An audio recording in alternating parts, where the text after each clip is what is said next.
మామ అందరికి శ్రీరామనవమి శుభాకాంక్షలు మామ. అజ్రంలో శ్రీరామనవమి ఎలా చేస్తారన్నది చాలా మందికి తెలిసే ఉంటది. ఇది ఒకప్పుడైతే శ్రీరామనవమి అంటే పెద్ద పేరు మామ, అజ్రం పేరు చెప్తేనే. కానీ ఏంటంటే ఇప్పుడు కొంచెం తగ్గింది. అయినా పర్వాలేదు మామ. ఈ వీడియోలో అయితే మీకు మంచి వీడియో కంటెంట్ అయితే చూపించబోతున్నాను. ఎక్కడ స్కిప్ చేయకుండా పూర్తిగా వీడియో అయితే చూడండి మామ. చాలా బాగుంటది. ఎందుకంటే శ్రీవారి కళ్యాణం అయితే ఇక్కడ కళ్యాణం అయితే చాలా గ్రాండ్ గా చేస్తారు మామ. చుట్టుపక్కల గ్రామాల్లో అజ్రమే నాకు తెలిసి అయితే శ్రీరామనవమికి కొంచెం బాగా చేసేది. కళ్యాణం చూడడానికి అయితే ఊళ్ళో ఉన్న జనం అందరూ కూడా రామాలయంకి అయితే వచ్చారు మామ. చాలా బాగుంటది. ఎందుకంటే ఇక్కడ అంతమంది జనం కూర్చుని కళ్యాణం కూడా చూస్తుంటే చాలా బాగుంది మామ. ఈ సంవత్సరం బసవ సాయాల ఫ్యామిలీ అయితే రాముల వారికి వెండి పాదాలు అయితే చేయించడం జరిగింది మామ. వెండి పాదాలు అయితే చాలా బాగున్నాయి. మీరు కూడా చూడండి మామ పూర్తిగా.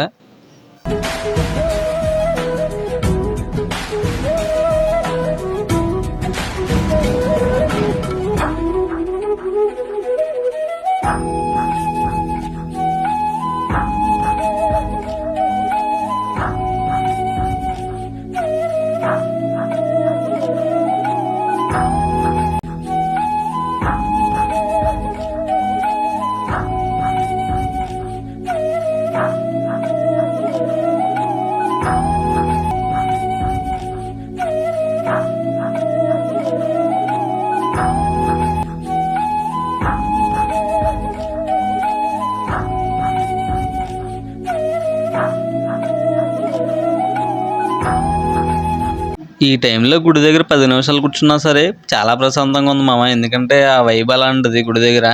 నెక్స్ట్ మళ్ళీ కళ్యాణం కంప్లీట్ అయిన తర్వాత స్వామివారిని అయితే చక్ర స్నానానికి అయితే తీసుకెళ్ళడం జరుగుతుంది మామ. చూస్తున్నారు కదా, ఇప్పుడైతే పల్లకి మోయడానికి చాలా యుద్ధాలు జరుగుతాయి మా ఇక్కడ.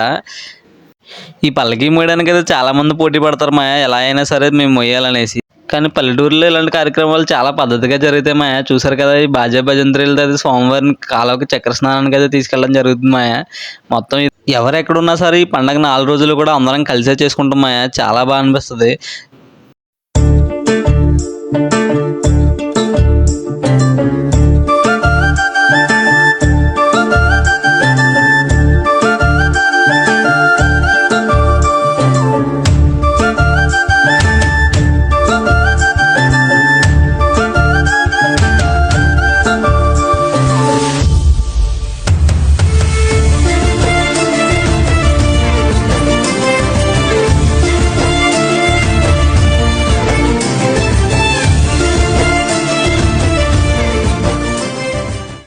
మాయ ఇప్పుడైతే మనం రథం లాగే టైం వచ్చింది. రథం లాగడం కూడా సంవత్సరానికి ఒకసారి మాయ. మనం శ్రీరామనవమికి ఒకసారి రథాలు అయితే తీయడం జరుగుతుంది. మామ ఈ రథం లాగే టైం చాలా బాగుంటుంది మాయ. ఎందుకంటే మొత్తం ఇదంతా ఫుల్ జనంతో నిండిపోతుంది.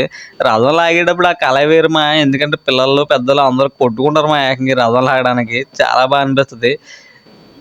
మన వీడియో మీకు నచ్చినట్టయితే లైక్ చేసి మన ఛానల్ సబ్స్క్రైబ్ చేసుకోవడం మర్చిపోద్దు. మరి ఇలాంటి కంటెంట్తో మళ్ళీ కలుద్దాం మాయ. ఉంటాను మరి, బాయ్.